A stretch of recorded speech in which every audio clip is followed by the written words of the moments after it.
आपको यहाँ से रोहिणी जाना हो तो सही रास्ता चुनना पड़ेगा कि इस रास्ते से जाएंगे तो हम रोहिणी पहुँचेंगे, इस रास्ते से जाएंगे तो हम गाजियाबाद पहुँचेंगे। सही रास्ता चुनना पड़ेगा ना। रास्ता गलत चुने और बोले कि अभी तक गाजियाबाद नहीं आया तो कहाँ से आएगा। रास्ता गलत चुने, जाना है रोहिणी और रास्ता पसंद किया करोल बाग का, अरे बोले रोहिणी नहीं आया, तुमने रास्ता गलत पसंद किया। जा रहे हैं दक्षिण दिशा में और बोले अभी तक बद्रीनाथ क्यों नहीं आया, अभी तक बद्रीनाथ कहाँ से आएगा, आप दक्षिण में जा रहे हैं, बद्रीनाथ उत्तर में है। तो हमारे द्वारा चुना गया सही रास्ता ही हमको मंजिल तक पहुंचा सकता है। हमारा लक्ष्य क्या है, तो बोले विद्यार्थी बोलेगा मेरा लक्ष्य डॉक्टर बनना है, मेरा लक्ष्य इंजीनियर बनना है, मेरा लक्ष्य मैं बिजनेस कोर्स कर रहा हूँ, मुझे बिजनेसमैन बनना है, मेरा लक्ष्य विदेश जाने का, बस स्टडी वीज़ा मिले तो मैं अमेरिका जाऊँ, ये मेरा लक्ष्य है। नहीं नहीं, मनुष्य जीवन का लक्ष्य तो पहले से ही निश्चित हो गया है कि ईश्वर का साक्षात्कार करना। बाकी ठीक विद्या के क्षेत्र में सफलता पाने के लिए ये करें, परंतु हमारा लक्ष्य वास्तविकता पर आधारित है कि नहीं वो देखें। फिर भले आप डॉक्टर बने, इंजीनियर बने, उद्योगपति बने, जो आपको बनना है, पर मनुष्य जीवन के लक्ष्य ईश्वर प्राप्ति की ओर भी हम ध्यान दें। पहले के ज़माने में विद्यार्थी पढ़ते थे तो पढ़ने के साथ साथ उपासना भी करते थे, ध्यान भी करते थे। अब आजकल पढ़ने के साथ साथ फिल्में भी देखते हैं, सीरियलें देखते हैं, फैशन करते हैं, और भी।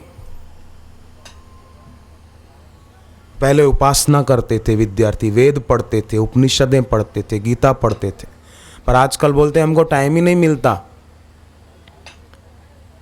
हमको समय नहीं मिलता, मेरे पास टाइम नहीं है, ऐसा बोलते हैं। अरे ध्यान करो, बोले मेरे पास टाइम नहीं है, जप करो, मेरे पास टाइम नहीं है, सत्संग में आओ, मेरे पास टाइम नहीं है। आपके पास टाइम नहीं है, जो बोलता है मेरे पास टाइम नहीं है साधना करने के लिए, सत्संग सुनने के लिए, तो आप उसको बोलना आपके पास टाइम नहीं है ना, बोले नहीं है, तो टाइम बताने वाली घड़ी तो है। हाँ, टाइम नहीं है आप बोलते हो, पर टाइम बताने वाली घड़ी तो है। आप जांच करो कि आपका रोज कितना टाइम वेस्ट होता है, आपका कितना समय रोज बेकार में चला जाता है, आप घड़ी में देखो। पहले के जमाने में लोग घड़ी नहीं पहनते थे, फिर भी समय का सदुपयोग करते थे। आजकल पहनते हैं पर समय बिगाड़ते बहुत है, गपशप में, पार्टियों में, क्लब में, इधर उधर बहुत समय चला जाता है। इसलिए हर व्यक्ति को चाहिए कि अपने विचारों पर ध्यान दे,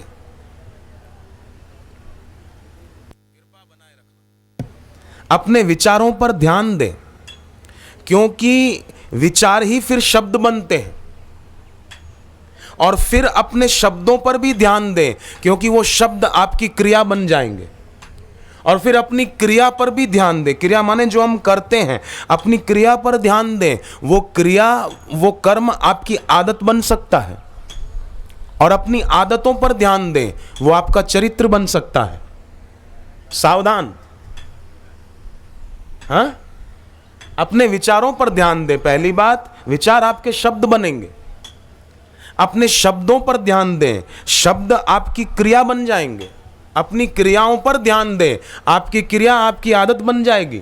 आपकी आदत पर ध्यान दो, कौन सी आदत है, आपकी आदत आपका चरित्र बन जाएगी।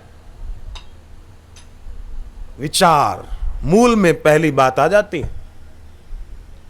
इसलिए भगवान राम के गुरुदेव की बात मुझे बड़ी प्यारी लगती है, सुविचारो महाऔषधम।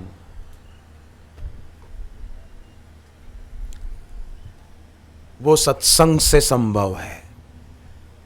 जीवन रसायन पुस्तक अपने साथ रखें, उसको पढ़ें, बहुत लाभ होगा। विचार शुद्धि होगी तो वाणी की शुद्धि होगी, वाणी की शुद्धि होगी, क्रिया की शुद्धि होगी, क्रिया की शुद्धि होगी, आदतें अच्छी होगी, बिगड़ी हुई आदतें नहीं होगी। आदत बिगड़ जाएगी, चरित्र बिगड़ जाएगा, चरित्र बिगड़ा, जीवन बिगड़ा।